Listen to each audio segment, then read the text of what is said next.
né? Então a gente tem que entender que não adianta o produtor falar assim, não, eu gosto de carne, eu quero produzir a melhor carne porque eu quero que o consumidor tenha a experiência que eu tenho com os meus animais, né, e tudo mais. Se ele não tiver para quem vender. Se ele não tiver para quem vender, não adianta ele produzir. Fala, ouvintes do Mais Rumo Podcast, sejam bem-vindos ao terceiro episódio, nesse qual eu tive o grande prazer de conversar com um professor que eu admiro muito, o professor Dr. Sérgio Flanzer, da Unicamp, que trouxe aqui vários temas. Eu acho que dá para dizer que o principal deles foi a respeito da qualidade da carne, mas a gente também tocou em aspectos do quão elástico é esse conceito, quais são os problemas, quais são os desafios aqui de produzir carne no Brasil, aonde o produtor pode estar agindo para produzir uma carne de melhor qualidade, e também alguns temas, alguns conceitos como a carne DFD, a carne PSE, e também como o Brasil está posicionado nesse mercado global da proteína vermelha. Se você gostou, deixe um comentário, deixe um feedback, deixe sugestões para os próximos episódios. E quero aqui agradecer aos amigos e aos ouvintes que já estão aí ouvindo e acreditando nessa jornada. Do fundo do coração, agradeço muito. E fiquem agora com o episódio. No episódio de hoje, eu convido aqui para nós bater um papo sobre carne o médico veterinário Sérgio Flanzer. Sérgio, seja bem-vindo ao Mais Rumo Podcast. E você se importa se você contar como é que foi tua história até hoje se tornar professor aí na Unicamp? Se eu lesse aqui vamos dizer, o currículo de cada professor, eu me sentiria que eu estaria excluindo algumas partes que foram importantes. Então, sinta-se à vontade para se apresentar para o pessoal. Maravilha, Bruno. Obrigado pelo convite mais uma vez, né? É um prazer estar aqui com você, com o pessoal aí que tá assistindo, e falar um pouquinho sobre a minha trajetória, então, tá? Eu sou nascido em Redenção, no Pará, então bem distante aí, talvez, do que o pessoal possa imaginar, né? Hoje eu estou aqui em Campinas, mas fui logo cedo, minha família foi logo cedo para Curitiba, no Paraná, e lá a família resolveu, depois de um infortúnio aí na família, perdi meu pai, e aí a minha mãe resolveu abrir um pet shop, né, chamado pet shop, uma casa de rações, e eu ficava trabalhando nessa casa de rações. E daí eu resolvi fazer veterinária, porque para mim era muito simples, né, a vida dali em diante, né? Eu ia abrir uma clínica, ia cuidar de cachorro e gato na cidade, em Curitiba, ia ficar junto com a loja. Mas no final das contas, dentro da faculdade, eu comecei a trabalhar com a área de alimentos na veterinária. Então, se tiver alguém aí que não é da veterinária, né, pode pensar, né, o que o veterinário está fazendo, cuidando de carne, de leite, de ovos, né? Então, nós temos um papel muito importante nesse cuidado, nesse desenvolvimento dos alimentos também. E gostei muito dessa área, né? Então, aí, a partir disso, eu fui para fazer o estágio curricular. Eu vim aqui para Campinas, no Instituto de Alimentos, Instituto de Tecnologia de Alimentos, dentro do Centro de Tecnologia de Carnes. Conheci a Unicamp nessa época, né, a Faculdade de Engenharia de Alimentos, e aqui por muitos anos, né, próximo aí de 35 anos, foi professor aqui nessa faculdade o professor Pedro Eduardo de Felício, né, um dos maiores entendedores e cientistas da carne no Brasil. E eu tive a oportunidade de conversar com ele durante o estágio obrigatório e falar do meu interesse em vir para a área de pesquisa, né? Eu tinha já um interesse muito grande em continuar na área de pesquisa. Eu fiz iniciação científica na faculdade, gostava bastante. Na área de alimentos, trabalhei com leite, trabalhei com salame. E aí passei aqui no processo de seleção. Então aí eu fiz o mestrado, logo em seguida, né, dentro do prazo, ingressei para o doutorado. No doutorado eu fui para fora, consegui fazer um doutorado de sanduíche no Texas, foi muito bacana, muito marcante para a minha vida, né, essa experiência. É algo que todo aluno, se conseguir fazer, se não conseguir fazer na graduação, logicamente é mais difícil, mas na pós-graduação, para quem tiver vontade, precisa sim sair, ir para o exterior. No retorno, comecei um pouquinho um pós-doutorado, tudo na área aí já um mestrado, doutorado, tudo na área de carne bovina, que é a grande área do professor Pedro Felício. Um pouquinho do pós-doutorado aqui também na Unicamp, mas aí com outro professor, com uma outra área, envolvido carne bovina, mas só que na parte de análise sensorial, que me abriu bastante conhecimento, né, para continuar trabalhando com carnes. E aí abriu o concurso, e aí eu consegui, né, nessa mesma época, já ingressar aqui cedo, como professor aqui na Faculdade de Engenharia de Alimentos. Então, eu sou médico veterinário por formação, com mestrado e doutorado em Tecnologia de Alimentos, pela Faculdade de Engenharia de Alimentos da Unicamp, e desde 2013 eu sou professor aqui nessa mesma faculdade e lecionando na área de higiene e legislação, um pouquinho, mas muito mais na área de carnes, né? Na área de pré-processamento. Então, tudo que tem desde da parte de produção animal a campo, nas fazendas, nas granjas, passando pelo abate, transformação do músculo em carne e até o consumidor final. E quando necessário, a gente também aborda um pouquinho sobre a parte de processamento. Mas aqui na faculdade, no nosso curso, nós temos um colega, uma professora, que a especialidade dela é o processamento de carnes. Então, nós dividimos bem essa área, né? Eu fico com o pré-processamento e ela com o processamento. E dentro da linha de pesquisa, Bruno, né? Então, tudo que envolve, principalmente as 3 espécies aí, né? Bovinos, suínos e aves, desde a etapa da produção até a etapa do consumidor, né? Então, passando por toda a parte das etapas de transformação do músculo em carne, é o nosso alvo de pesquisa. Então, tudo que a gente possa usar ciência em favor da melhoria de rendimento ou de qualidade sensorial, organoléptica, físico-química, está no escopo das nossas linhas de pesquisa.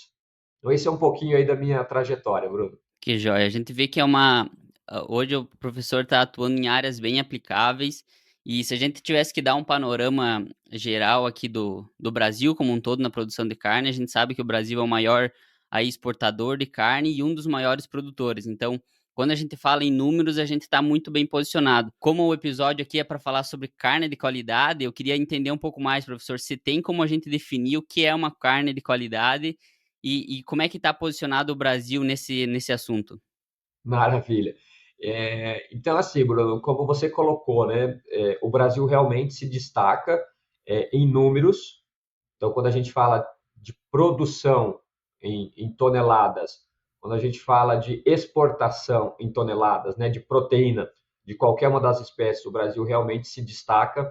Do ponto de vista sanitário, é a mesma coisa. Então, assim, o Brasil é um dos países com os melhores sistemas de inspeção e de controle de qualidade sanitária dos alimentos, como em geral, e principalmente dos produtos de origem animal. Isso é algo que a gente precisa dar bastante valor ao Ministério da Agricultura, às entidades de classe que cuidam disso. Agora, no quesito qualidade sensorial, e depois eu vou tentar definir um pouquinho essa questão da qualidade, né, da qualidade sensorial, o Brasil já não é um dos líderes do mercado quando a gente fala assim, quando a gente pensa na porcentagem ou na quantidade de carne produzida que se diferencia das demais, né? Então a gente pode classificar a carne como carne como ingrediente ou carne commodity, né? Aquela que o Brasil realmente exporta demais, demais mesmo. Talvez a maior parte do que o Brasil exporta, talvez não, é isso, né? É nessa categoria de carne que vai ser utilizada fora do Brasil como ingrediente. Então vai ser utilizado para moer, vai ser utilizado para fazer cozido, vai ser utilizado para restaurantes institucionais, para fazer outros produtos. Então esse é o principal tipo, pensando aí em carne bovina, tá? Que talvez seja o foco da nossa conversa, né? Então na carne bovina, o Brasil não é um país que se destaca em volume e em relação à qualidade, aí, qualidade diferenciada no quesito sensorial. Tá? Mas então, assim, eu estou falando dessa questão de qualidade, falei da parte sanitária e tudo mais, e o que é, então, uma carne de qualidade, né? A qualidade, quando a gente define, quando a gente está falando sobre isso, ela é basicamente um produto, né? Ela expressa características de um produto que atendam às expectativas do consumidor, do cliente final. Para a gente falar o que é uma carne de qualidade, eu tenho que saber quem é o consumidor e qual a expectativa desse consumidor. Tá? Então, e fora, no ponto de vista de acessibilidade e sanidade, né, de segurança, todos os produtos eles têm que ter a qualidade mínima necessária. Eles têm que ser acessíveis e têm que ser seguros. Mas do ponto de vista de qualidade sensorial, aí entra nessa questão de entender o consumidor. Então eu posso ter, por exemplo, um espetinho num barzinho. Tá lá, o espetinho está bem temperado, não está necessariamente muito macio, mas o cliente, né, o consumidor, ele não tem uma expectativa tão grande em relação a a uma experiência sensorial muito elevada, e aquilo para ele vai atender muito bem. Então, aquilo é um produto de qualidade completa, geral, para aquele tipo de cliente. Então, quando a gente está falando disso, né, aí eu gosto de falar assim, carne de alta qualidade, carne de qualidade diferenciada, carnes especiais, para momentos especiais, aí sim a gente acaba tornando isso meio que genérico, né, a parte de qualidade. Mas na realidade a gente tem que diferenciar então.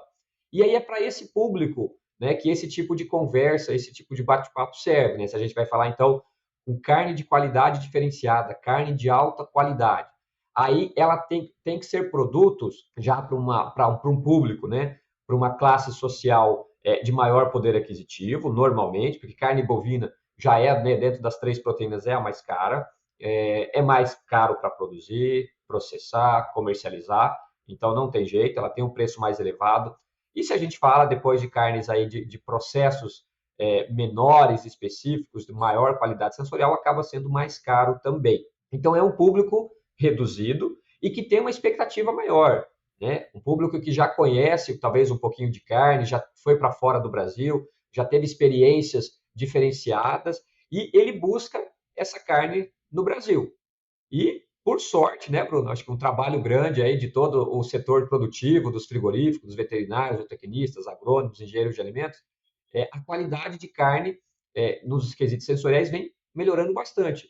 E hoje a gente pode dizer, o Brasil é um exportador também de carne de alta qualidade.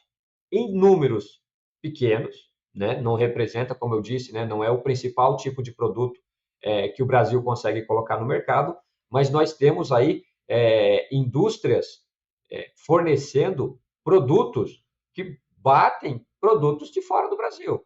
Né? Então, assim, o Brasil hoje tem carne melhor que a Argentina, com certeza, em volume, com certeza melhor que a Argentina. Né? A gente sempre foi acostumado a pensar que a picanha, o ancho, o entrecô, tudo argentino, né? E para ser bom, e hoje não. Hoje nós temos condições de achar carne muito melhor do que da Argentina, do Uruguai, dos Estados Unidos, Austrália. Então, assim, em relação à qualidade sensorial, alta qualidade, o Brasil consegue produzir e já produz carne com esses quesitos. Né? Então, assim, atendendo a expectativa de um consumidor mais exigente. E quais são os atributos?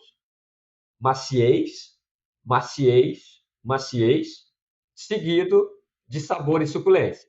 Então, não tem como você ter uma carne que fique muito claro, tal, que a gente está falando, então, é atender esse consumidor mais exigente. A carne tem que ser macia. Ela pode ter um sabor espetacular, ela pode ser muito suculenta. Mas se ela não for macia, porque a maciez é a primeira característica quando a gente consome carne. Então, vamos pensar em algum outro produto, né? Você está tomando um suco de laranja. Então, você para primeiro coisa, não pode ser amargo. Então, assim, você não está preocupado com a textura do suco de laranja, está preocupado com o sabor. Né? Então, para cada tipo de alimento, tem uma característica sensorial marcante que determina, primeiramente, a aceitação no momento do consumo. E para carne de qualquer espécie, é a maciez. Dá para pegar um ponto aí do que você comentou. Por exemplo, assim, eu lembro que uma vez o professor citou que teve no último Congresso Internacional de Carne um ponto que meio que foi que desbancado, que para alguns a maciez já não era mais o principal aspecto marcante, e sim o sabor. Mas é porque esse pessoal, vamos dizer, já estava partindo de uma régua que eles já tinham a maciez. Então, é um dado que não se aplica ainda para o mundo inteiro e, vamos dizer, não para o caso do Brasil, que eu acredito que tem bastante variedade, ou melhor, variabilidade na qualidade da carne brasileira. Isso, o que o professor pode comentar sobre isso? Exatamente, Bruno, você falou inteirinho, né? Então, assim, esse caso, né, que você cita, é o caso do mercado americano.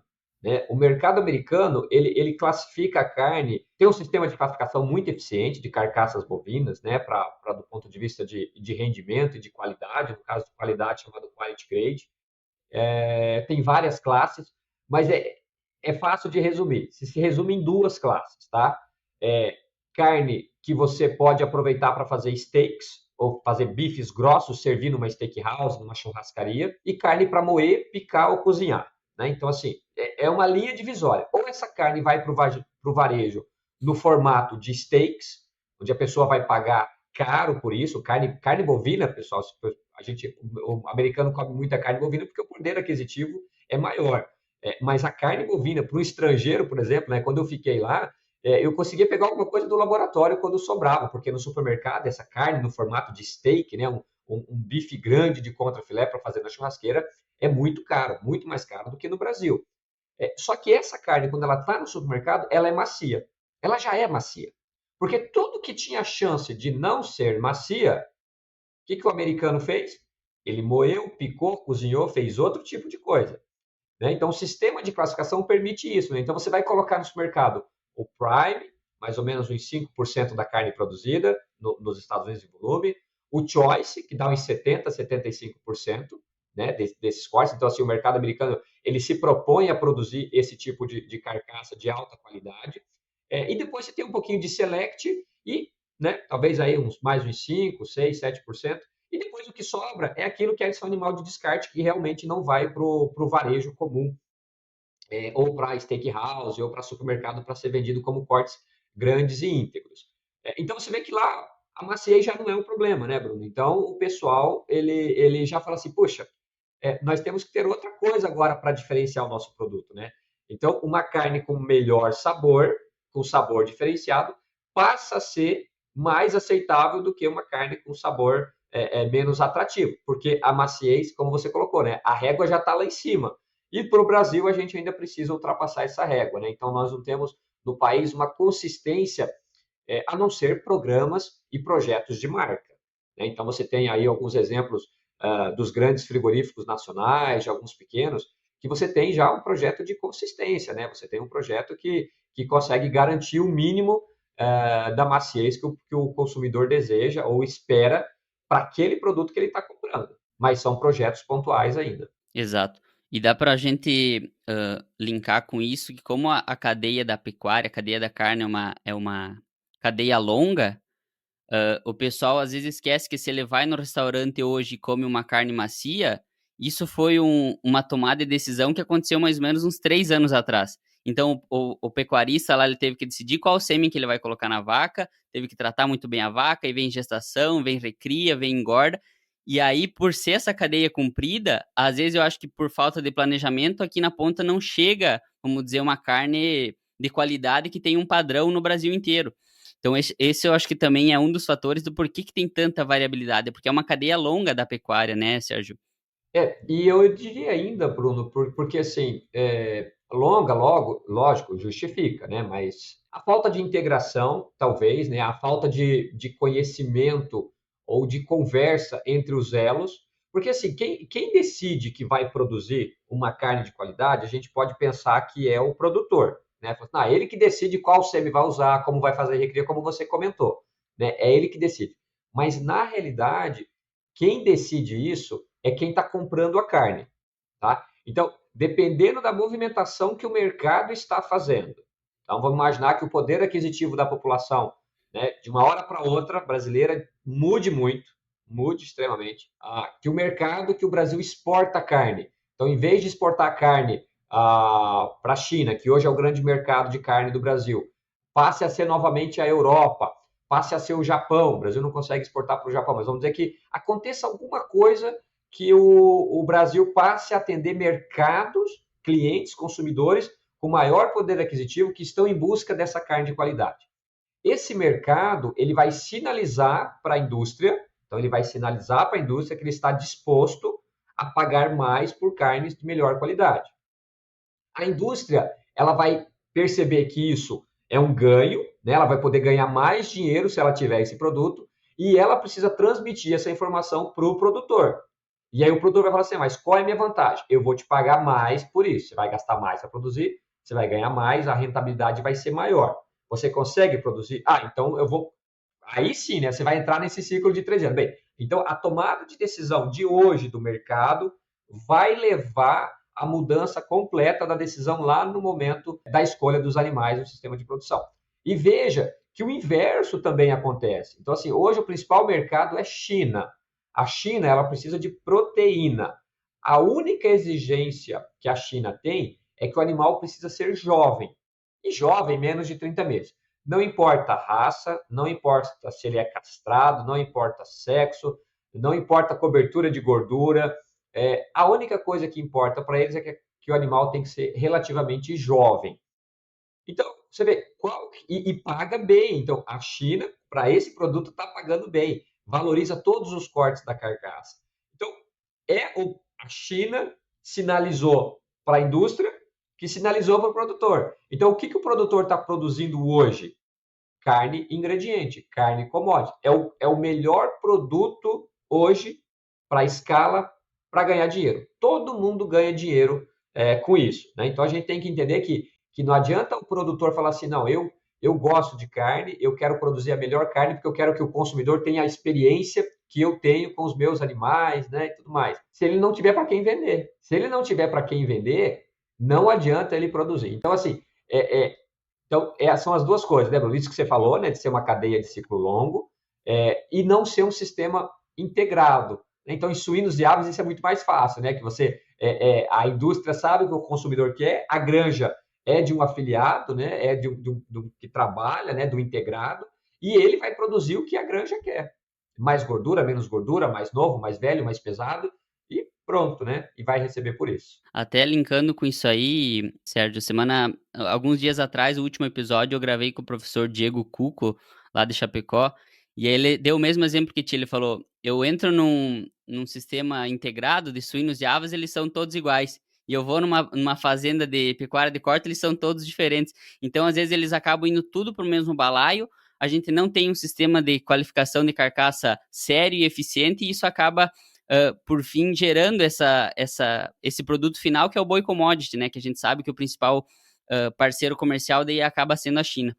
E agora que o professor tocou nesse ponto mais de dentro da porteira do produtor, eu queria tocar no assunto do bem-estar animal, professor. Como que a gente pode linkar hoje um tema que está totalmente aí na mídia, que é o bem-estar animal, com a qualidade da carne? Como é que a gente pode associar esses dois fatores? Bem-estar animal é uma ciência, não é talvez, nós temos cientistas no Brasil hoje, né, especialistas nesse assunto, né, eu sempre cito o grupo ético lá de Jaboticabal, do professor Matheus Paranhos, e seus braços, né, que estão espalhados aí no Brasil, gosto muito da Janaína, da Fernanda Macitelli, que foram aí alunos do professor Matheus, né, são alunos, né, a gente nunca deixa de ser aluno, nunca, né, de um professor, e que trabalham incessantemente para a melhoria do bem-estar animal. Mas não é algo novo, né? Talvez, como você falou, né? Nos últimos anos aí, o pessoal percebeu cada vez mais a importância e infelizmente, né? A gente pensa assim,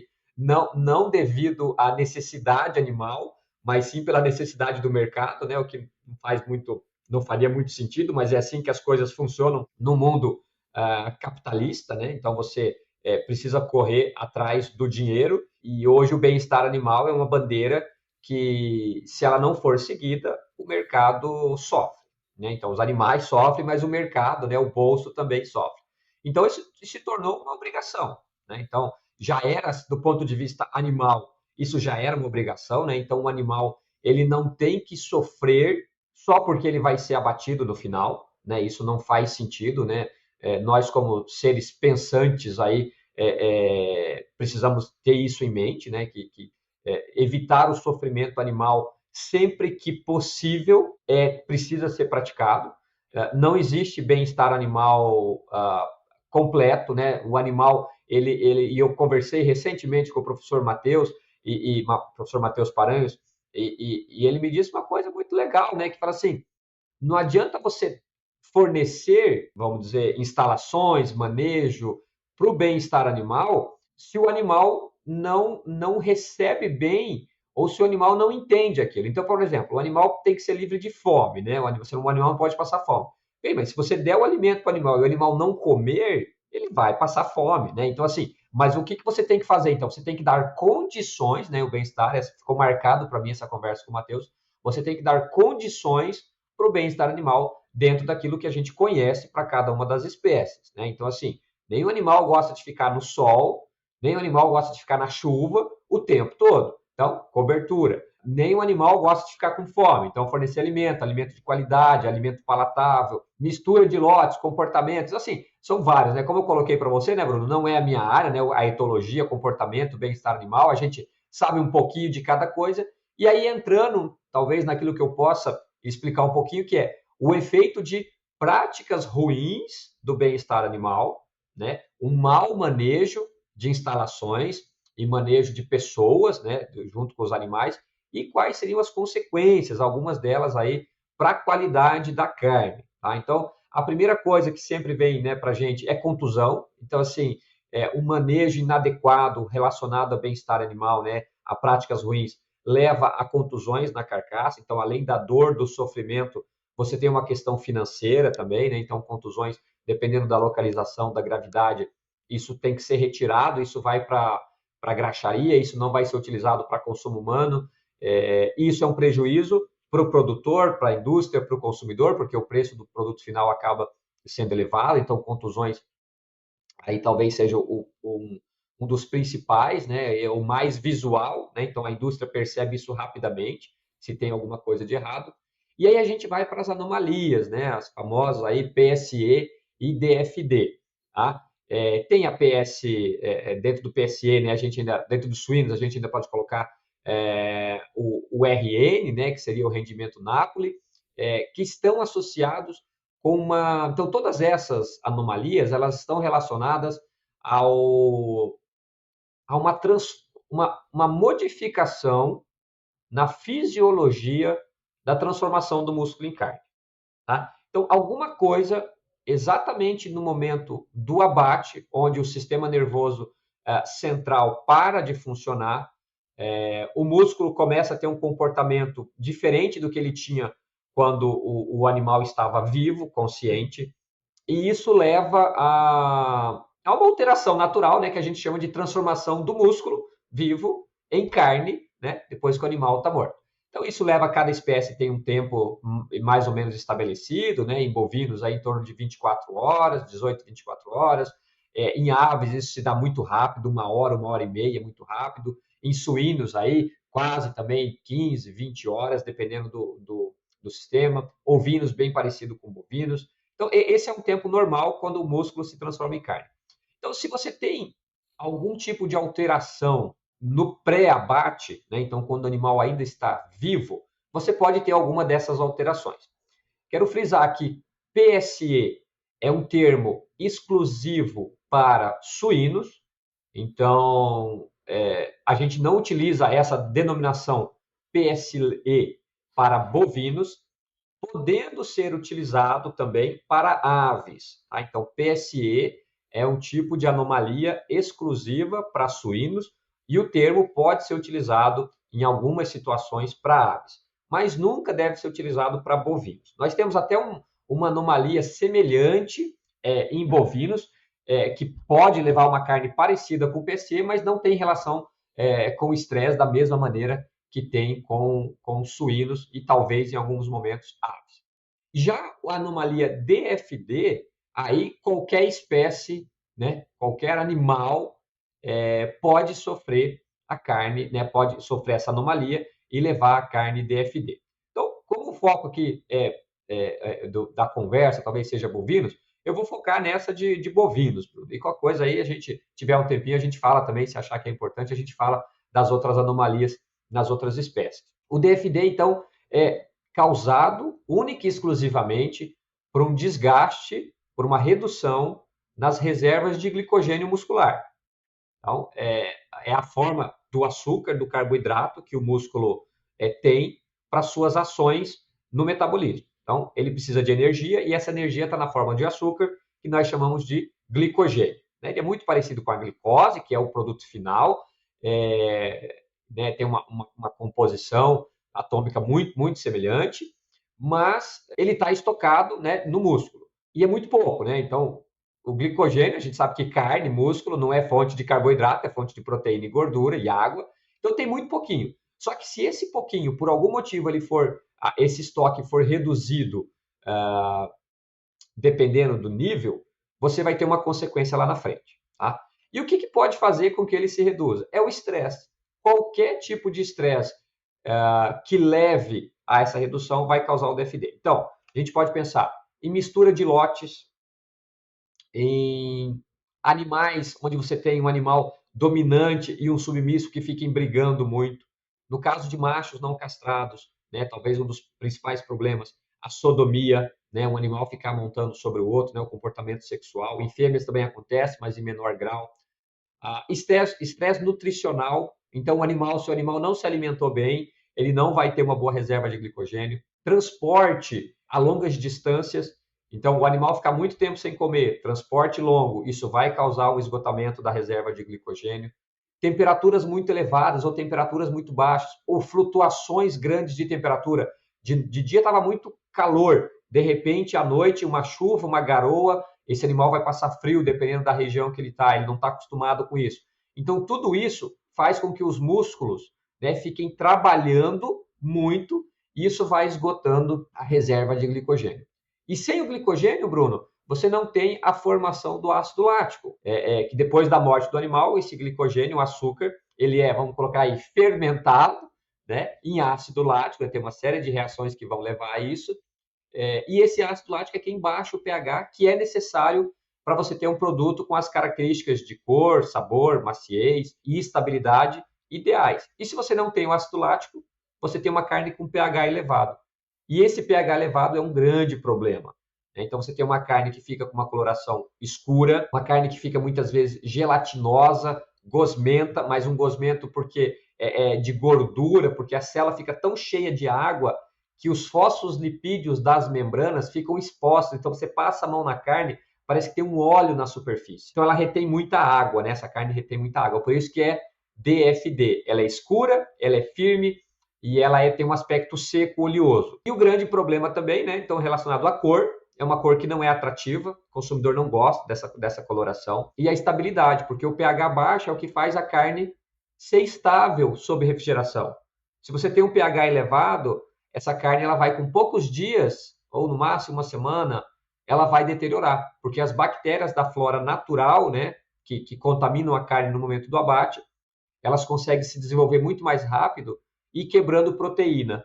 E aí fica com aquele aroma pútrido, né? Quando a gente abre, às vezes, uma embalagem de uma carne maturada a vácuo, você tem aquele aroma muito ruim aí, que não é desejado. Então, essa é a principal anomalia, Bruno, em bovinos. Acontece muito, tá? Infelizmente, no Brasil, nós não temos uma estimativa. Isso flutua bastante, em época do ano, tipo de animal, indústria. Mas a gente tem casos de lotes com 70% de animais acometidos por DFD. Eu chuto aí, talvez, que no Brasil, talvez em torno de 10 a 15% de carne DFD. Certo, professor. Então, deixando claro para o pessoal que está ouvindo, a sigla DFD é da carne dura, escura e seca. O que vamos dizer, os frigoríficos aí, a indústria da carne acaba... Chega a algum ponto que eles têm que descartar, eles conseguem penalizar o produtor em cima desse tipo de carne, porque, vamos dizer, foi um problema que eles arrumaram, mas que não foi causa deles, foi uma causa que aconteceu antes de chegar no frigorífico, possivelmente. Como que a indústria lida com isso aí? Legal. Bruno, eu vou só, talvez uma pequena correção, né, em relação Claro. à sigla, em questão de tradução, né? Então, o DFD em inglês é Dark, Firm and Dry, né? Na tradução, muitas vezes, o firm nós traduzimos por duro, né? O correto, porque como a gente está tratando de carne fresca, não cozida, não pronta para o consumo, é uma característica, então, da carne crua, a gente traduz o firme por firme mesmo, em português, né? E não por duro, porque o duro, ele é o inverso de macio, no caso do atributo sensorial no momento do consumo. Só que, por incrível que pareça, pode parecer estranho, mas não é, isso é assim que funciona. No momento do consumo, Bruno, essa carne DFD, dependendo do nível, dependendo do valor do pH, se for muito elevado, o pH final, né, tiver pouco ácido lático, no momento do consumo, a carne ela vai ser rosada, porque ela era escura, mas depois que ela vai ser assada pela essa alta retenção de água, a mioglobina ela não vai ser desnaturada, então ela acaba ficando com o centro rosado. Por ela ter uma alta capacidade de retenção de água, no processo de cozimento, de assamento, ela não vai perder muita água, então ela pode se tornar suculenta. E por ter tudo isso junto, né, essa alta retenção de água, muitas vezes uma atividade enzimática maior, ela vai ser mais macia. Então, olha que contrassenso, né? Porque assim, crua, ela é um problema. Assada, ela só tem vantagens, né? Então, assim, a gente vai pensar, pô, maravilha, vamos produzir carne DFD. Mas a gente não pode, porque a cor crua não é atrativa e a estabilidade microbiológica é baixa. Então, você tem que evitar isso a qualquer custo. Tem outros problemas também de sabor, que a gente não falou aqui, mas o sabor muitas vezes não é um sabor desejado, ou por a carne estar com muita água retida, ela não deixa expressar o sabor que a carne teria, né? Então ela é sim um problema, mesmo ela podendo ser macia e suculenta no final. Tá? Então a gente tem que lembrar que, e o PSE, que a gente não falou, é o inverso, porque o PSE, né, a tradução é pálida, flácida ou mole, não macia, nunca macia, e exudativa. Então, quando você assa essa carne, no caso de suínos, quando você vai fazer um produto, você vai fazer um presunto, ou que vai passar pelo processo de cozimento, o que vai acontecer? Essa carne ela vai ficar cinzentada, marrom, muito mais rápido, ela vai ficar seca, porque ela é exudativa, qualquer pressão ou calor que você exerça sobre ela, ela vai secar muito mais rápida, e como ela seca, ela vai ficar dura. Então, o aspecto sensorial no consumo ela é dura. Então, uma carne PSI de suínos é muito pior, no caso de suínos, Bruno, é muito pior uma carne PSE do que uma carne DFD em relação a consumo, em relação a processamento, em relação à industrialização. Então, o DFD é ruim, mas o PSE é pior. E o mesmo vale para aves, tá? E o que a indústria pode fazer ou está fazendo, né? Daria para penalizar o produtor? Daria para penalizar o produtor, Bruno. Os Estados Unidos faz isso. Os Estados Unidos, quando eles identificam na linha de abate, ou na linha de abate não, né? Depois na classificação de carcaças, que aquela carcaça tem um pH elevado, o produtor ele é descontado, ele não vai receber a integralidade do que ele receberia se a carcaça tivesse com pH normal. Então, é possível sim penalizar. No Brasil, isso não existe. A penalização não existe. Tá? O frigorífico assume esse problema. Ele assume esse prejuízo. E é um prejuízo por quê? Principalmente para o mercado de exportação, Bruno. O Brasil, para exportar carne, dependendo do país, existe um valor máximo de pH. Tá? Então a gente fala Europa 5,99, 5,98, Chile 5,79, 5,80. E aí, se o pH está acima disso, o frigorífico não pode exportar, ele vai ter que deixar no mercado interno. E aí o que acontece? Ele pagou por um animal, pagou por uma carcaça, um bônus para poder exportar essa carne. E aí ele não vai poder exportar, ele vai ter que deixar isso no mercado interno. Ah, mas então quer dizer que o que é exportado é bom, o que fica no mercado brasileiro é ruim? Nesse caso especificamente, sim. Tá? Por quê? Para exportação, é uma carne que vai ficar muito tempo num container, né, embalada a vácuo, normalmente resfriada, dependendo do mercado. Se for congelada, não teria problema. Tem essa questão, né, de shelf life envolvida, a cor e tudo mais. Então, quem está pagando fora não quer comprar. E aí o frigorífico fica com essa carne no Brasil, que ela não tem problema para consumo, tá? Ela é segura para o consumo. E aí o frigorífico tem que dar um jeito de colocar isso no mercado. Então, ou ele vai embalar a vácuo, resfriar e colocar no supermercado, e ele vai ter problema com essa carne, porque quando o consumidor abrir, o aroma vai estar muito ruim, né? Essa carne vai estar deteriorada, vai estar estragada, e ele vai ter que ligar com o consumidor reclamando. Ou ele vai mandar, o que seria o ideal, é mandar essa carne para o processamento. Então, identificou que a carcaça, que os cortes são DFD, envia isso para o processamento, né? Produção aí de embutidos, de enlatados, ou de alimentação institucional, né? Então você pode fazer carne moída para já vender congelada. Tem que ser produtos e processos que você não precisa armazenar a carne resfriada. Só que todo produto e processo que você tem você vai fazer esse destino, você acaba perdendo valor. Então, por isso que você não moe picanha. A picanha você vende íntegra, mas você pode fazer picanha, hambúrguer de picanha? Você pode, mas a carne moída tem sempre o mesmo preço, não interessa o corte. De maneira geral, tá? De maneira geral é assim. Então, a pior coisa que você tem para fazer com a carne é moer e enlatar, do ponto de vista de agregação de valor. Então, o frigorífico ele tem que trabalhar, né? Você está perguntando de ações. O frigorífico não tem nenhuma ação, Bruno, a partir do momento que o animal foi no boxe de insensibilização. O frigorífico pode e deve atuar no curral do frigorífico. Então, reduzir tempo no curral, evitar a mistura de lotes no curral do frigorífico, ter bebedouro suficiente para os animais não brigarem. Se tiver muito calor, fazer uma nebulização, uma aspersão de água. Se tiver muito frio, fazer o abate rápido. Então, essas são ações na indústria. E a outra ação é de transporte. Então, se o transporte for do frigorífico, tem que treinamento dos motoristas, evitar pegar boi de um estado, mandar para outro com uma distância muito grande, trabalhar com essa questão da logística, né, dos animais de transporte. E, por último, né, mas talvez o mais importante, é trabalhar com o produtor. Explicar quais são os manejos na fazenda, que minimizam o aparecimento da carne DFD. Então, você tem que avaliar, né, você tem que trabalhar em todo o setor, na fazenda, no transporte e no curral. A partir da insensibilização, Bruno, não tem mais o que fazer. Se não tiver glicogênio, a carne vai ser DFD. Obrigado primeiro pela correção aí, professor. E agora, deixando um pouco de lado essas anomalias que a gente comentou e focando nas práticas que são, nas técnicas, melhor dizendo, que podem propiciar a gente aumentar a qualidade de uma carne.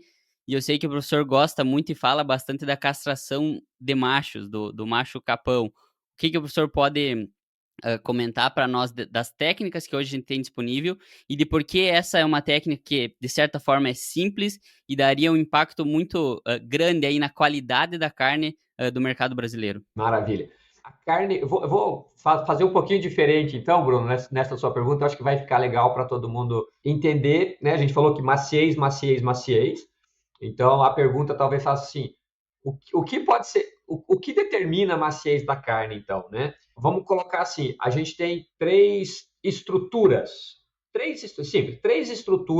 na carne que determinam quase a sua integralidade em relação à maciez. Três tecidos, tá? Três componentes. O primeiro deles é a fibra ou célula muscular, propriamente dita, né? Então, são as miofibrilas, os miofilamentos, são os sarcômeros, né? É aquilo que faz o músculo ser o músculo, né? Que só o músculo tem, que são as células musculares, tá? Então, a gente fala que são as proteínas miofibrilares.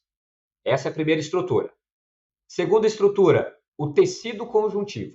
O tecido conjuntivo é quem recobre essas células ou é quem recobre feixes de células ou músculo.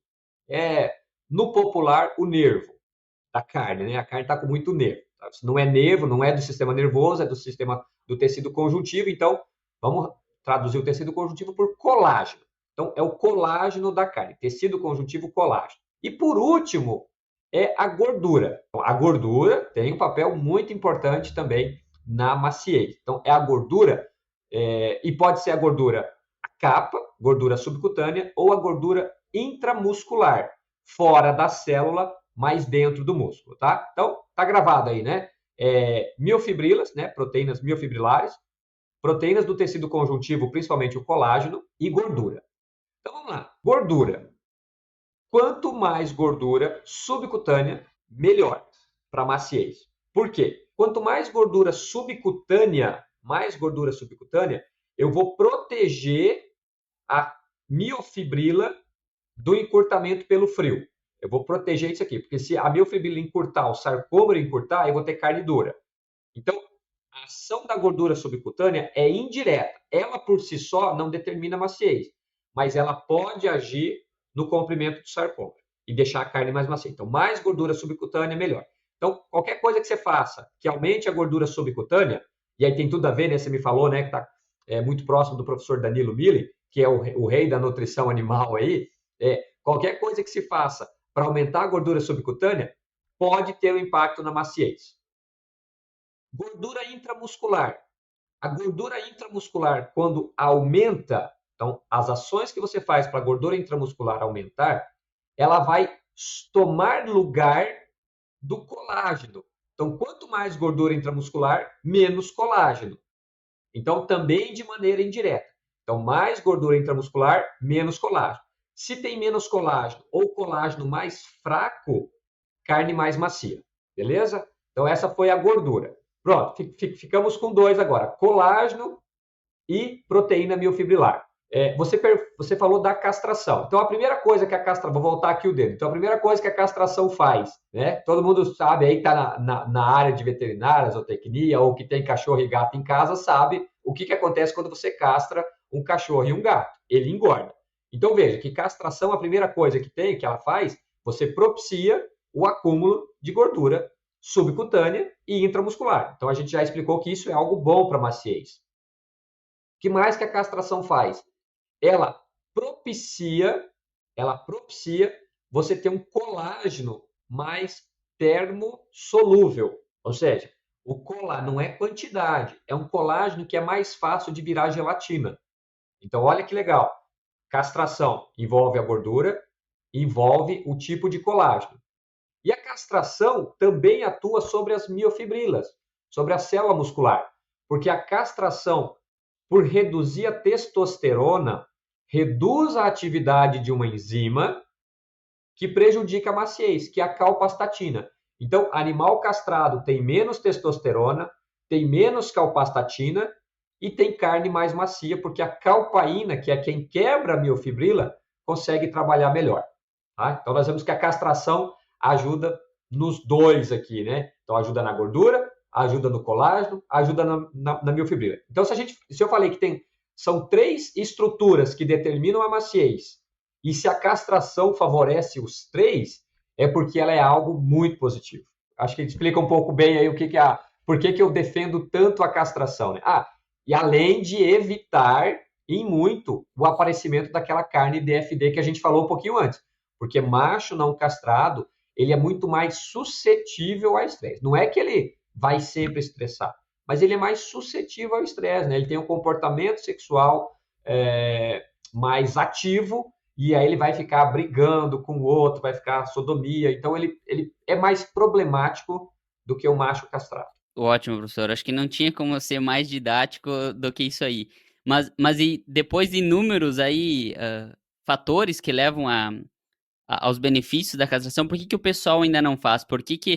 E eu acho que aí a gente pode linkar de quem que é o nosso consumidor final, né? Por que hoje a gente está produzindo esse boi, que na maioria é um boi inteiro, tem a relação com esse pessoal que está consumindo a nossa carne? Por que o pessoal ainda não castra os machos para ter uma carne de qualidade? Vou colocar uma meia-culpa aí, talvez, no consumidor brasileiro, porque assim, quando a gente fala, Bruno, de exportação, a China é o principal mercado, tem que ficar claro que o Brasil só exporta de carne bovina no último ano, acho que chegou a bater 25%, porque até então era 20%, 22% do que o Brasil produz de carne bovina é exportado. Então veja que 75% da carne bovina produzida no Brasil fica no Brasil. Então a gente não pode culpar também todo o sistema de produção nacional só pelo mercado de exportação. Então nós temos aí o mercado brasileiro também. O produtor, ele no passado, vamos colocar aí, talvez eu falava antigamente, quando eu comecei eu falava assim 15 anos, talvez agora eu tenha que falar 30 anos atrás, já o Brasil, no caso dos machos, ele sabia que a melhor prática para se fazer na fazenda era a castração, né? Porque o macho inteiro, o macho não castrado, né? Ele tem um problema de comportamento na fazenda, ele quebra cerca, ele pisoteia muito pasto, ele briga, ele quebra, enfim. Então, era uma prática mais comum a castração. Então, todo macho era castrado, ou quase todo macho era castrado, e isso acabava tendo um impacto positivo para a qualidade da carne. Então, o Brasil exportava muito bem para a Europa, o espeto corrido no Brasil funcionava muito bem, porque a carne, mesmo de um animal zebu, que tem um comprometimento, o zebu ele atua principalmente no último dedo aqui, ó, na questão da calpastatina, né? Então, ele tem realmente um problema aqui no último. Mas, por ser um animal castrado, alimentado a pasto, mesmo um pouquinho mais velho, você conseguia ter um produto ainda que atendia muito bem o mercado brasileiro, não de carne de alta qualidade, mas uma carne bastante aceitável. Só que o produtor, num determinado momento, por algum motivo, ele percebeu que se ele não castrasse, o frigorífico pagava a mesma coisa para ele pelo peso, né? Ele não era descontado pelo peso, e ele começou a ganhar mais. Ele percebeu que o frigorífico estava, vamos dizer assim, foi conivente com essa prática. O frigorífico não descontava, então ele falou: opa, Então, eu vou ganhar mais dinheiro. O animal chegava com menos gordura, o Brasil conseguia colocar isso no mercado de alguma maneira, né? Então não é muito a minha área para entender quais são os canais de distribuição, mas o Brasil conseguiu colocar isso no mercado interno, ou de exportação, ou carne para alimentação institucional, ou mercado de baixa renda, e isso começou a entrar. E aí, isso se tornou uma prática. Então, o que era uma exceção no passado, hoje se transformou numa realidade. Logicamente, nós temos aí algumas ações que melhoraram isso, né, Bruno? Então, o sistema de alimentação intensiva, o confinamento, consegue reverter em parte os problemas da castração. Então, aquela dificuldade que o não castrado tem para acumular gordura, um bom manejo nutricional, você consegue acumular mais gordura subcutânea, mas dificilmente gordura intramuscular. Mas você eleva muito os rendimentos, rendimento de abate, de desossa, e isso para o produtor é muito importante. Então, é uma questão financeira. Então, por que isso aconteceu, Bruno? De novo, mundo capitalista, né? Dinheiro. Então, se o mercado está, de certa maneira, aceitando ainda carne de machos não castrados e pagando o mesmo do que o macho castrado, o produtor não tem por que castrar. Ele perde aí, né, as estimativas do pessoal que trabalha bastante com desempenho zootécnico, é de mais ou menos uma arroba, né? Então são aí hoje próximo de R$ 300 por animal, né? 15, não, R$ 300 arroba, mas uma arroba aí é mais ou menos isso, né? A diferença é isso mesmo. Então mais ou menos R$ 300 por animal. Então o produtor na ponta do lápis fala, não, eu não vou castrar o animal porque o animal come menos, vai ser abatido mais rápido e isso acaba girando na fazenda para ele de forma mais interessante. Entendi, professor. Agora, já caminhando aqui para o final, eu sei que é um tema que o professor gosta de estudar e até gostaria de saber quais que são os próximas fronteiras aí que vocês estão vendo quanto a isso, que é a maturação a seco. A gente deu uma pequena pincelada ali sobre o que é a maturação, mas hoje está famoso, ou melhor, está ficando famoso o dry age, que é essa maturação a seco. O que o professor pode comentar disso que até eu lembro que o professor chama de o ápice da agregação de sabor da carne, né? É a última Isso. barreira. O que o professor pode falar sobre o dry age? É, a gente fala isso, né? Talvez o ápice, porque talvez a gente não tenha encontrado o outro, né? Então, por enquanto, é isso que a gente consegue fazer, até mesmo com certa facilidade, né? Então, de maneira muito simples, para quem nunca viu, nunca ouviu falar, é um processo que é um processo muito antigo. Na realidade, toda a carne no passado, antes do desenvolvimento das embalagens para condicionamento a vácuo, toda a carne ela era maturada de certa maneira, ela era acondicionada sem embalagem, e isso levava ao processo de maturação a seco. O pessoal nem dava nome para isso, vamos imaginar, no passado. Era a forma que você tinha para distribuir a carne, né? Em volta, às vezes, algum pano, ou dentro do caminhão, numa caixa, ficava no açougue, talvez aí 1, 2 semanas, com muito cuidado para não deteriorar, né? Dependendo das condições. O pessoal sabia trabalhar de uma maneira correta para não deteriorar o produto. E a carne acabava ficando com um sabor muito bom, né? Diferente do que uma carne não maturada no passado.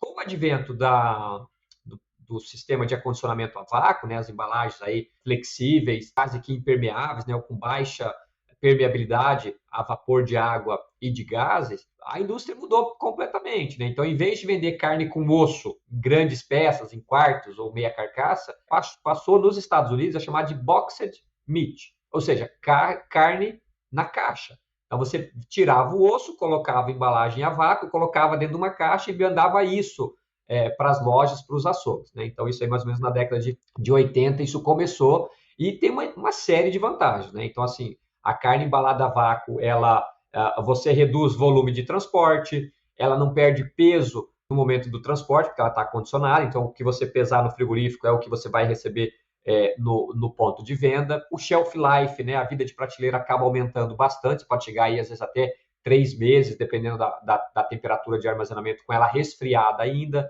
Então, assim, tem vantagens para esse processo, né? E, assim, é algo que não tem volta, né? E a gente precisa disso. É o que propicia muito os mercados de exportação de carne resfriada e assim por diante. Mas o mercado estava sentindo falta de algo que diferenciasse, né? Então, carne dry sempre existiu, mas em restaurantes fora do Brasil, né? Do Brasil, acho que chegou mais ou menos aí, vou imaginar, próximo de 2010, por aí, 2011, talvez, a gente começou a ouvir um pouco mais falar. O mais famoso, logicamente, é o Debete, aqui em São Paulo, né, que diz que quem trouxe tal, essa cultura, mas eu sei de outras pessoas que falaram comigo, né, tem o Seba, é um colega que tem lá no Paraná, fala que já estava começando a fazer lá em Londrina antes, até mesmo, próximo de 2010, 2011. Então, assim, mas ações muito pequenas, muito pontuais, né, que é tentando trazer essa cultura de restaurantes de alta gastronomia. E o processo se baseia simplesmente em você pegar um pedaço de carne, preferencialmente com osso, e deixar isso dentro de uma câmara com temperatura e umidade e ventilação controladas. E aí a carne ela vai desidratar. Então você não coloca embalagem, você não coloca sal, você não coloca pano, você não coloca nada. Apenas a ação do ambiente vai causar uma desidratação superficial, é de fora para dentro, porque a primeira água que perde é de fora, e depois vai acontecendo uma migração constante de dentro para fora também. Você pode perder umidade também do centro da carne. E essa carne ela não deteriora. Por quê? Porque aonde você tem contaminação numa carne íntegra é só na superfície do corte. E se você reduz a umidade, ou seja, você reduz a atividade da água, né? É uma análise que é feita a atividade da água, um indicador, as bactérias não conseguem crescer na mesma velocidade que elas cresceriam com alta umidade, mesmo na presença de oxigênio. Então a carne se conserva no seu interior. E depois de um tempo, 2, 3, 4 semanas, um mês, 2 meses, um ano, tem alguns absurdos que a gente vê às vezes na internet, pessoal que matura carne por um ano, você retira essa superfície desidratada, descarta isso e o interior fica com, a gente costuma colocar que seria com o sabor mais concentrado, né? Não é só isso que acontece, tem algumas alterações bioquímicas, metabólicas que acontecem que possivelmente propiciam no desenvolvimento de um sabor diferenciado, então fica um produto muito agradável. O processo de amaciamento é idêntico ao que acontece na embalagem a vácuo, tá? Então, a carne maturada a seco, o dry age, não é mais macio do que uma carne maturada a vácuo, se for pelo mesmo tempo.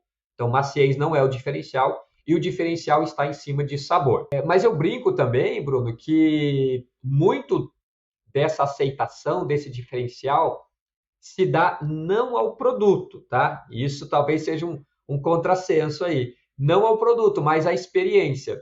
Então, você come o dry age em ocasiões especiais. É um produto de alto custo, alto valor, né? Você não vai comer isso a semana toda.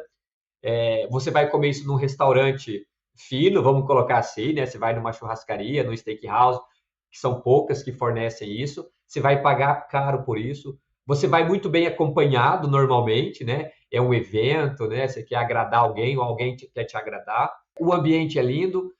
Normalmente existe uma história por trás, tá? Quando você for pedir, você vai perguntar, o que é? A pessoa vai te explicar o que é o dry age, vai explicar com paixão, vai falar que não, esse aqui é de um animal, de uma fazenda, de um frigorífico, né? Então, assim, sabe, a sua cabeça, ela vai começar, assim, você começa a salivar antes de consumir o produto. E na hora que vem, a carne já é macia, a carne é de um animal muito bom, foi feito com todo cuidado. Então, mesmo que ela tivesse, mesmo que você não perceba tanto o sabor, mesmo que ela não tenha diferença no sabor, você vai dizer que aquela carne é a melhor carne que você já comeu na vida, né? E quando não necessariamente ela é, tá? Então, isso vem muito do psicológico no momento do consumo. Então, é um produto espetacular, é um produto muito bom, não é um produto para qualquer um, e tem pessoas que consomem e não percebem diferença, tá? Nós fizemos testes aqui na faculdade, comparando carne maturada seco, carne maturada a vácuo pelo mesmo tempo, fizemos uma avaliação sensorial e tem muitos provadores que não percebem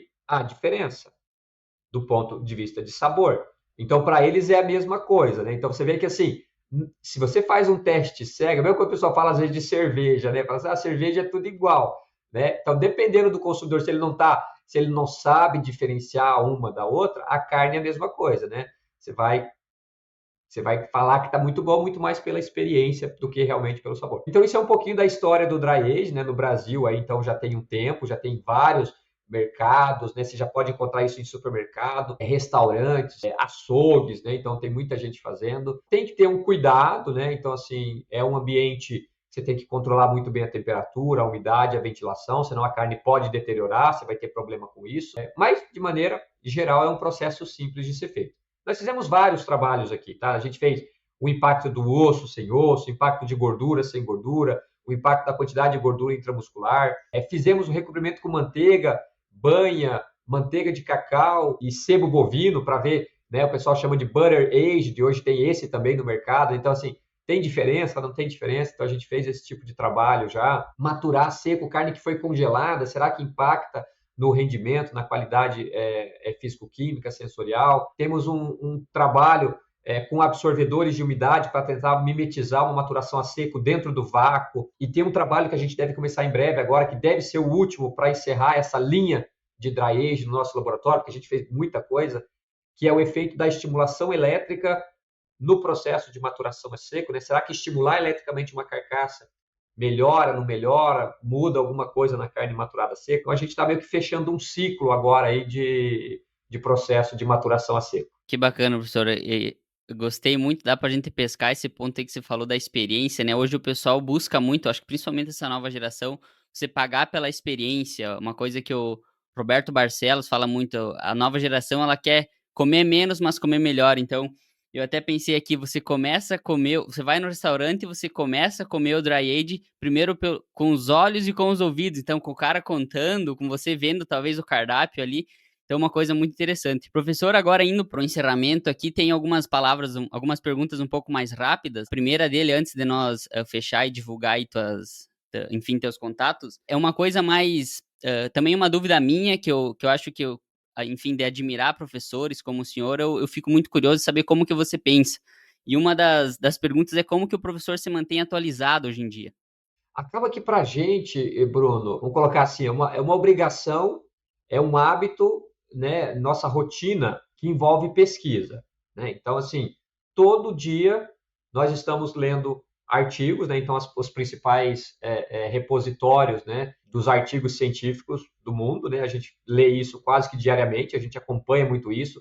Existem algumas assinaturas que são muito interessantes, né? Então, tem alguns websites aí da área de carnes, de algumas revistas que mandam todo dia pequenos trechos, né, das informações, seja do mercado, da indústria ou de ciência. Então, saiu um artigo científico que foi publicado que marcou um determinado assunto, o pessoal coloca, né? Então, assim, uma batida 8 horas da manhã, quando a gente chega, você bate no meio, você já vê se tem algo que está acontecendo. Então, isso funciona muito bem, tá? Então, buscar esse tipo de site, de jornal que manda, né, essas informações, né? Você faz uma assinatura gratuita e você recebe isso toda manhã. Congressos científicos, né? Então, a gente pensa muitas vezes que é só para levar o resumo, né, os trabalhinhos de iniciação científica, de mestrado, né, fazer aquelas apresentações daqueles trabalhos curtos, quando na realidade é justamente fazer o networking, conversar com outros pesquisadores, com outros alunos, entender o que está acontecendo na ciência, nas pesquisas, e aí trazer e tentar agregar naquilo que o setor da carne precisa, né? Então, eu lembro que no caso do dry age, isso chegou, não foi? Nunca foi uma ideia minha trabalhar com dry age, né? Eu comecei a ver as pessoas falando, me perguntando, e eu sem saber direito o que era dry age, porque não era comum, né? Isso foi em 2014, mais ou menos, 2013 para 2014, logo que eu ingressei, e eu falei, poxa, é uma linha de pesquisa que a gente pode trabalhar. E você vai ver que foi a partir desse ano, mais ou menos aí, 2014 para 2015, que o número de publicações internacionais aumentou muito, sabe? Foi uma onda para trabalhar com dry age. Isso hoje está estabilizado e já está caindo o número de novas publicações, né? Então, isso tudo a gente vai muito no movimento científico. O que está acontecendo no mundo da ciência, o que a gente pode fazer, né? Então, eu colocaria aí que os congressos também, né? E o hábito de procurar dentro das revistas, né? Então, assim, tem o ResearchGate, que é muito interessante, né? Então, eu recebo sempre, né? Quando tem algum contato que recebeu, que publicou algum trabalho recente, né? Então, é como se fosse a rede social de cientistas, né? Então, você vai seguindo algumas pessoas e quando essa pessoa publica alguma coisa, você recebe um alerta, ó, um novo artigo foi publicado, alguém está te recomendando um artigo. Então, isso facilita bastante, né? A gente não precisa, às vezes, ser tão ativo em buscar informação. A informação chega para a gente de maneira mais fácil. Ótimo, deu para entender muito bem, professor. E a última pergunta aqui, já pedindo para o professor falar onde é que o pessoal te acha, onde é que eles podem, enfim, saber mais sobre o Dry Age, comentar mais sobre o que a gente viu aqui nessa. Eu posso dizer que foi uma aula para mim hoje, mas sobre o teu site, falando de carne, o que que o pessoal acha lá e aí, enfim, tuas redes sociais também, como é que o pessoal pode te encontrar? Maravilha, Bruno. Eu me tornei, vou colocar aí para vocês, talvez que, acho que já faz mais ou menos 2 anos, talvez, aí, que eu me tornei mais ativo nas redes sociais.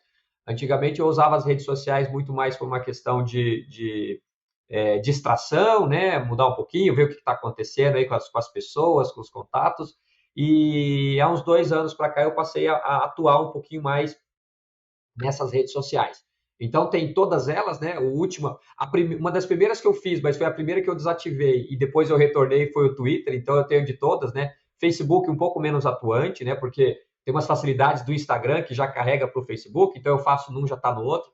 Então o Instagram, onde talvez eu coloco mais materiais lá do Instagram. Então assim, são redes sociais profissionais, tá? Então eu não coloco aonde eu vou passear, aonde estou indo com a família, nada disso, né? Então assim, vai ver que 95% das postagens são postagens técnicas de trabalhos, de projetos, do que a gente tem feito, do que tem acompanhado do mercado de carne. Tem o LinkedIn, que aí lá no LinkedIn é talvez uma questão mais profissional, uma linguagem mais profissional, assim como no Twitter. No Twitter eu tenho tentado manter uma linguagem, né, uma língua em inglês, né, porque hoje eu tenho seguido e sendo seguido, né, no Twitter por pesquisadores e contatos de fora do Brasil, então lá eu tento manter uma linguagem em inglês. Então, para quem quiser seguir, é fácil, só digitar aí, né? É Sérgio, eu acho que está Sérgio.Flanzer ou Sérgio Flanzer ou algo assim, então é bem fácil de encontrar. E o site falando de carne, né? Já acho que já deve ter feito um ano e pouquinho aí que eu lancei, né? Sem muita pretensão, um projeto muito pequeno e que eu espero que um dia a gente consiga fazer ele crescer e atingir mais pessoas.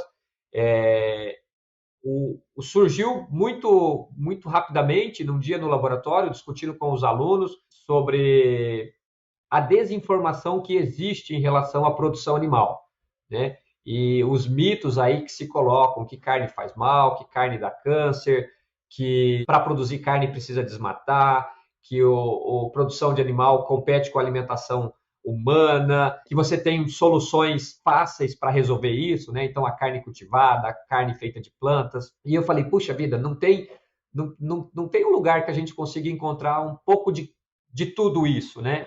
E eu falei, vou tentar colocar um site. E aí eu vim para a sala e no mesmo dia, já saí do laboratório, vim para a sala e digitei como montar um site grátis. E aí a primeira plataforma gratuita que apareceu, eu comecei. Então, sem conhecimento nenhum em internet e montar site, essa plataforma oferecia um pacote básico ali, já com um site meio que montado, né? E eu fui tentando colocar algumas coisas, e aí precisava do nome, né? Então, assim, bem, se é para falar de carne, vamos falando de carne.com. E ficou assim, né? Então, esse falando de carne.com, ele veio realmente com esse intuito, né? De colocar materiais práticos, numa linguagem muito do dia a dia para as pessoas, então não é uma linguagem científica, de alguns slides, alguns textos, que permeiam sobre esses assuntos, né? Então, assim, comer carne, produzir carne é um problema para a humanidade ou não é? Né? Então, eu tento mostrar que não é, mas que tem práticas que precisam ser melhoradas, né? Mas que resolver os problemas mundiais de fome, de meio ambiente, de política, de ética, não vai se dar parando de comer carne. Esses problemas todos irão continuar, mesmo as pessoas parando de comer carne. E a mensagem que fica é assim: ninguém tem que dizer para o outro o que comer ou não. Então, assim como quem não come carne não deve ficar fazendo apologia para que as outras pessoas deixem de comer carne, ou não deveriam ficar fazendo isso, eu que como carne não vou tentar convencer uma pessoa que não come a comer. Mas nós precisamos, principalmente os técnicos, né, quem está se formando aí nessas áreas correlatas, que tem o alimento, né, como ponto-chave, então nutrição, engenharia de alimentos, veterinária, zootecnia, agronomia, precisam estar cientes e ter um conhecimento mínimo sobre os impactos reais que uma dieta com ou sem carne causa para a saúde, para o meio ambiente e para o social. Então, esse site é um pouquinho disso, né? Então, eu fiz uma parceria, eu fui convidado para participar do Aleph 2022, quem quiser entrar depois aí, Aleph blog, é um tipo de um blog, .com, mas eu tenho o link que direciona lá no falandodecarne.com, tá logo na página inicial, que é um tipo de white paper, né? Não é um artigo científico, mas assim, que está sempre sendo atualizado sobre tudo relacionado à produção animal, né? Nessa questão de relação da produção animal com o ser humano, né? Então eu falei com eles, então eu tenho feito as traduções para o português e abastecendo também o site falandodecarne.com. Então, se alguém tiver curiosidade, que quiser saber alguma coisa, né? Pode se cadastrar lá, faz um cadastro simples lá no falandodecarne.com. Eu recebo todos os e-mails e respondo esses e-mails quando a pessoa faz o cadastro. E eu, infelizmente, né, Bruno, eu não consigo manter o site atualizado. Então, eu fiz, talvez aí uns 4, 5 meses, um trabalho que eu me dediquei muito a ele, fiz lá, a plataforma está lá, está segura, está tudo lá dentro, e eu não tenho tido tempo de atualizar, de manter atualizado, né? Então, às vezes, pela rede social, é mais fácil de saber o que eu tenho feito, o que eu tenho acompanhado, o que eu tenho publicado, do que pelo falandodecarne.com. E qualquer sugestão, qualquer parceria, qualquer ajuda é sempre bem-vinda. Então, eu falo assim, eu tenho material, vamos falar sobre isso? A gente pode fazer junto, coloca lá, coloca para divulgar.